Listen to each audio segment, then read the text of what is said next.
그런 거예요, 사실. 그리고 국가에서도 의무적 20% 구매를 해준 게 뭐냐면 니네 짬짬이 이렇게 막 아는 사람 거 사지 말고 이렇게 신제품 나오면 바로 이런 걸 사야 된다고.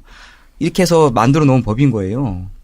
근데 어쨌든 박범계 의원이 그렇게 노력해서 7억 원은 이렇게 뭐 사게 해주고 해줬는데 이 소송에서는 말 안 들어서 TK하고 붙고 그 다음에 대법원 가가지고 무려 2년 동안 대법원이 결정을 안 하는 거예요. 이분은 지금 자금이 쪼달리고 다른 지자체 다 물건 안 사가 힘들어 죽겠는데 그래도 빨리 판결을 내려서 뭐 자기가 원하는 금액보단 작지만 국가배상금 받아가지고 그럼 좀 직원들 월급도 주고 그럼 좀 살아날 수 있을 텐데 계속 판결을 안 하는 거예요. 법원에서 2년 동안 무려. 아니, 설비를 할 때 이익을 어떤 그 예상해서 들어갔기 때문에 네네. 이분들이 회사를 운영하는 게 무리가 됐을 거 아니에요. 그렇죠. 무리가 됐죠. 당연히. 공장 설비 다 해놓고 물건 많이 생산해 놨는데 그래가지고 계속 판결 안 나오다가 2015년도에 이제 양승태 대법원에서 판결을 내립니다.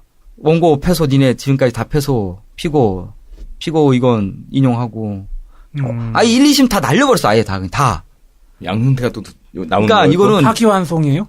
그러니까 1, 2심 뭐 일부 승소 그런 것도 아니고 전부 다 날려버렸어. 다 모든 지자체 니네가 다 말이 옳고 이 사장님 말 니네 안 돼. 아웃. 그래가지고 지자체가 다 승소를 했어요. 그래가지고 파기환송이 됩니다. 재판이. 그 부산 고법에서 판사도 약간 또 당황하는 거죠. 또 이거 왜 또 우리한테 내려와가지고 이거. 그래가지고 이게 파기환송에서 결국 이분이 저쪽 대법원이 그렇게 판단해버렸으니까. 대법원에서 판결 내는 거 그 내용 혹시 이 기자 갖고 있습니까? 대법원 판결이 뭐냐면 이 판결문 저한테 있는데요. 이 재판장이 누구냐면 이인복 재판장이 했고 주심이 누구냐면 고영환입니다. 네. 그 재판거래 최고 의혹을 받는 그 법원행정처장. 이번에 퇴임한. 예. 그리고 또 다른 대법관 누가 있냐면은 그 우리가 이 방송에서 얘기했던 그 이회식 정도건 모자 사건 그거 판결했던 김용덕 대법관. 그리고 이번에 김영수 대법원장 취임하고 그 재판 거래 관련 문건 제출하라 그랬을 때 재판을 거부한 그 컴퓨터 개봉을 거부한 김소영 대법관. 이분들이 판결을 했어요. 예. 판결 내용 봅시다. 판결 내용이 대법원 어떻게 판결했는지. 판결 내용이 뭐냐면은 산업혁신 촉진법에 20% 구매가 있고 그게 원칙이고 국가기관이 마땅히 그렇게 해야 하는 이유도 있고 마땅하다. 하지만 그걸 지키지 않았다고 해가지고 국가가 손해배상을 해줘야 되는 기준이 없다. 명문이 없다. 이런 근거를 드는 거예요. 그러니까는 법을 어긴 건 맞지만 국가배상까지 해줄 필요는 없다. 뭔 소리예요? 그러니까 이게 뭔 소리인 거지 이제 황당한 거죠. 이런 일이 벌어지니까 국가가 한 약속은 믿으면 안 돼요. 그치. 믿으면 안 돼. 개성공단 있잖아요. 맞아. 개성공단에 들어간 사람들 국가 약속 다 믿고 갔다가 개박살 난 거 아니야, 지금. 예. 누가 그렇게 될 줄 알았어? 국가 약속 믿으면 안 되는 거야. 이게 사회적 불신을 초래하는 겁니다. 이따오 짓거리가. 법의 불신은 당연한 거고요. 근데 누가 봐도 이상하잖아요. 공공기관이 법을 지켜야 되는데 법을 안 지킨 거는 맞아. 예. 그래서 이 사람들이 손해본 것도 맞아. 예. 다만 그 손해를 물어줄 필요는 없어. 예. 뭐야 이게. 황당한 사건이죠. 정말. 지난번 에피소드하고도 좀 논리 구조가 비슷한 것 그러니까요. 같아요. 법원에서 죽이라고 한 적 없지 않느냐고. 네. 야, 니네 잘못은 했는데 돈까지 물어줄 필요는 없다. 거의 논리가 비슷하다고 좀 보이거든요. 그래서 이 박사님께서 말씀하신 대로 이게 우리나라가 국가배상을 굉장히 좁고 협소하게 해석하는 근거가 바로 그거거든요. 우리가 잘못한 건 맞고 국가가 실수하긴 했는데 네가 피해 본 거하고 우리하고 별 상관없잖아. 그런 이상한 쾌쾌한 논리를 내세우거든요. 아니, 피해 본 것도 알고 있고. 네, 피해도 받고. 우리가 잘못했어. 근데 우리가 그걸 또 돈을 줘야 되냐? 이거 아니에요. 그런 거예요. 파기환송 어떻게 됐어요?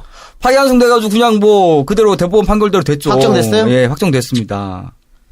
그래서 이분들이 그 후에 돈을 회수도 할 수도 없고 어서 들어올 때도 없고 그래서 이제 거의 폭망을 하죠. 파산했네요. 폭망하고 여기에 또 카운터펀치 날린 건 누구냐면 또 이명박이죠. 예, MB가 왜? 이명박이 뭐냐면은 4대강 사업 때 얼마나 그 4대강사의 비리가 많습니까. 또 이분들 근데 무직하게 연구하고 그러셨던 분들이어가지고 이 건설 쪽에 얼마나 비리가 많고 얼마나 이 뭔가 유착과 우리가 모르는 공개되지 않은 뭔가가 있는지도 잘 몰랐던 거예요, 이분들이.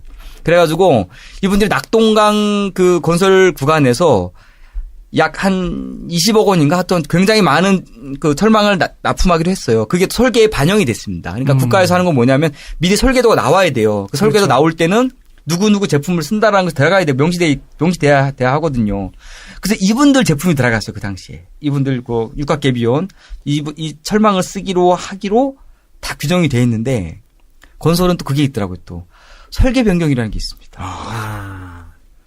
설계 변경을 할 수가 있어요. 혹시 지자체나 국가 내부에서 블랙리스트 돈 거 아니에요? 이 업체 거 쓰지 말라고? 그럴 수도 있어요. 뭐냐면 이게 이분이 날아간 게 제품이 뭐 어디냐면 말씀드린 대로 부산이거든요. 또 TK 쪽에 부산 지자체가 감당하는 그 공사 구간에서 자기 제품이 몇십억 원어치가 날아가 버린 거예요.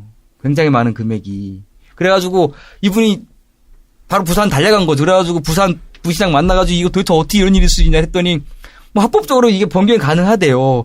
그래서 그러면 야 그래도 아무리 그래도 그렇지 합법이라 그러더지 우리는 이렇게 준비해 놨는데 여기서 갑자기 빠꾸해 버리면 우리는 어떡하냐 해가지고 설득을 해가지고 한 10%가 들어갔대 겨우 한 뭐 20억 원어치 들어가야 되는데 한 2억 원어치만 넣고 그렇게 했는데 명박 시절에 싸다기 크게 한번 맞고 이제 양승태 시절에 이제 아니, 박근혜 시절에 완전히 이제 법원에서 이제 뒤통수 쳐가지고 날아가 버린 거죠.